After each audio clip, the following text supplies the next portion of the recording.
A good VPN service is essential for basic online privacy, especially when ISPs log everything. A VPN, or virtual private network, encrypts all of your traffic between your device and the VPN server you are connected to. This makes your traffic and online activities unreadable to your ISP and other third parties and hides your IP address and location. While VPNs do make it so that your IP address is not seen by servers or those interested in hunting that information, there is still a lot someone can gather from you, whether you're on a phone or desktop, what browser you're using, what version your browser is, your operating system you're using, which servers you're connected to, which servers you came from, your routines, patterns, and the list goes on and on. I want to provide you with a real-world example. Imagine you had someone stalking you and your family. You don't know who they are, what they want, but you know they're after you. You do something crazy one day to get them off your tail. You remove the numbers from your home address. You expect this will throw them off, but it doesn't.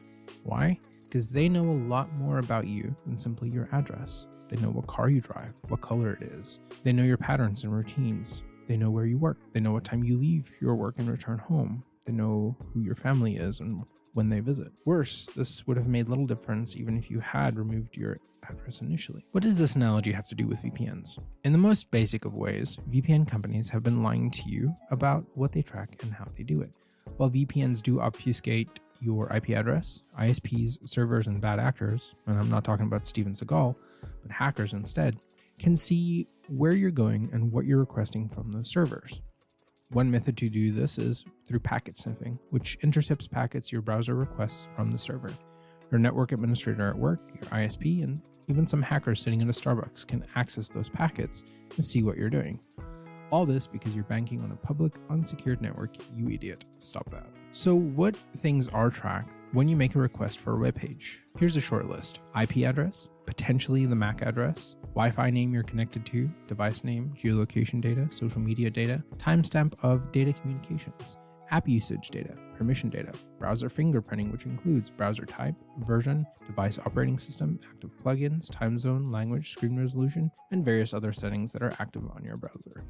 Whew, that's a lot. Why does your ISP track all this? For a shitload of money! Your data can be sold to third parties or advertisers who use your data to create a profile of you. They use it for creating personalized ads and targeting you with websites. Your data is precious to these companies. If someone wanted to track you or find out what you were doing, they could use all this information to correlate to your activity. It would take a lot of work, but it could be done. If you were using a VPN, for example. So, what does this have to do with VPN companies?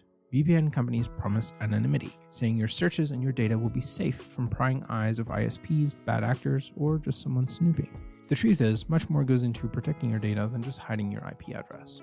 In the enterprise world, VPNs allow us to remotely connect to our computers and resources from far away without compromising the security and stability of the network or those services. We remote into our desktops to edit videos, access and transfer files, even make backups, all while seemingly behind the enterprise firewall. Without VPNs, this would be near impossible, and our business would be even more vulnerable to attacks. Let's talk about the eyes. There are alliances between countries that support data collection and spying on one another for joint safety and surety of nations' intentions. In the case of the Five Eyes, Australia, Canada, New Zealand, the United Kingdom, and the United States, they spy on one another and collect data about their citizens. That means that VPNs based in any of the Five Eyes nations are subject to compliance with their laws. Suppose you are asked to provide logs of user data, like who connected, their IP address, entry and exit nodes, and numerous other categories of tracked information. In that case, the VPN companies would have no choice but to comply. The Five Eyes is the most powerful surveillance alliance in the world. While it arguably works well to protect its member countries, it makes those countries less than ideal jurisdictions for pro-privacy companies and products. Even if companies have no-log policies, they must comply with the Five Eyes jurisdictions or suffer the consequences. In this case, they often choose to hide the fact that they do maintain logs. Other nations combine to form different versions of the Eyes. The Five Eyes, United States, United Kingdom, Canada, Australia, and New Zealand. The Nine Eyes, Netherlands, Norway, Denmark, France, and the Five Eyes. These two are the more secretive groups of the various eye groups, and probably the most difficult to gather information from. The 14 Eyes includes the 9 Eyes plus Italy, Germany, Belgium, Sweden, and Spain. And then there's the partners of the 14 Eyes, which include Israel, Japan, South Korea, Singapore, and British overseas territories. So why do VPNs pretend to be the golden bullet for avoiding monitoring if they're subject to similar laws as ISPs? The answer is marketing. As it exists in most IT resources, a VPN is an excellent tool for obfuscating IP addresses and increasing your anonymity, simply not wanting everyone to know what you're doing. The need like data privacy. Marketing budgets are enormous and agendas are pushed hard. Companies are launched to develop rules and policies. If privacy remained in the hands of individuals, there would be no way to spy on us. The truth is, companies owning our data fetches a much higher dollar than us owning our own data.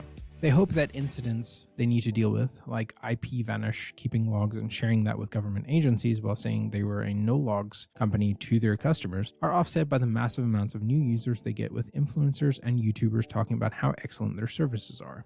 In most cases, when authorities compel companies to log and hand over data, they're also hit with a gag order, which means that companies cannot say anything to their client base. This is almost as damaging to VPNs as keeping logs when they say they don't keep them. I see sponsored segments for VPNs so frequently, I expect it in nearly every video I watch on YouTube. Let's talk about how VPNs should be used. These tips will make you more secure than any VPN claims they can.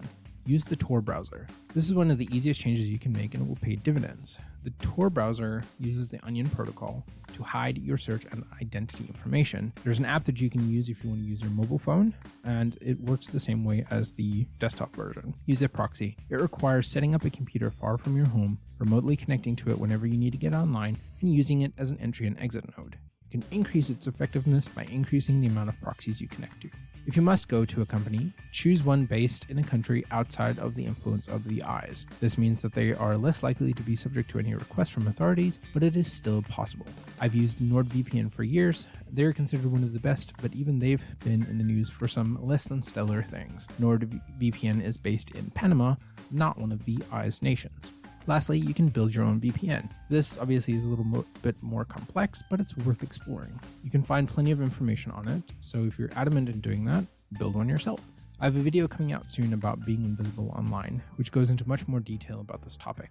If you want to keep your data safe from prying eyes, don't expect others to do it for you. Do your homework about these things yourself. Cheers!